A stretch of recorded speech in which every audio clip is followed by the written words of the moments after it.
So several weeks ago, I wrote an article, months ago now, about breaking barriers. And it was pretty much a comparative analysis between the NFL and corporate leadership. And as you know, the recent Super Bowl champions, Philadelphia Eagles, and with Jalen Hurts, as well as some of the sports figures that we now see shifting into coaches or business moguls or business leaders, and creating empires for themselves and their families.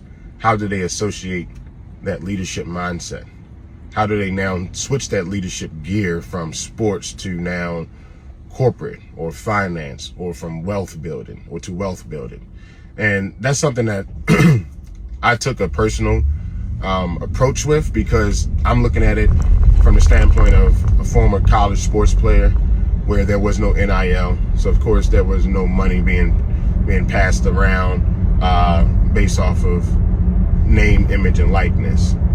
Now, coincidentally enough, I wrote an article in 2013 entitled "I Want My Cut," and it was talking about whether or not amateur athletes, such as college athletes, should be paid.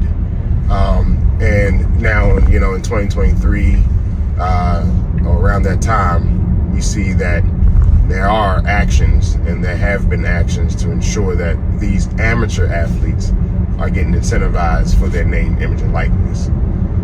So it creates this new theory around what is real leadership, right?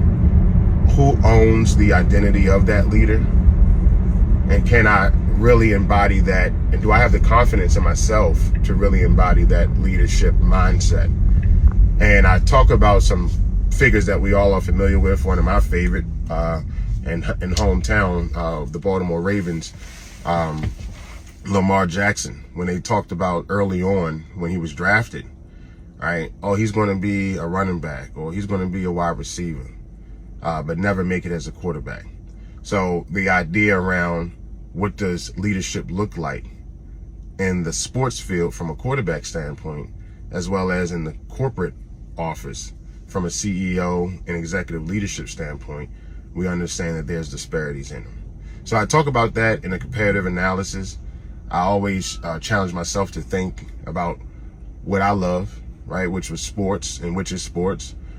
Coming from a kinesiology background, switching into sociology, and I just kind of found my lane since then. But it was very interesting to see, like, wow, we have a lot of opportunity to reflect and translate some of these skill sets from leadership, whether it's in sports or in the corporate office. So please check it out, share your feedback. Love to hear what you have to think. And if you're a leader, right, comment about something that you've overcome, right? Us as leaders is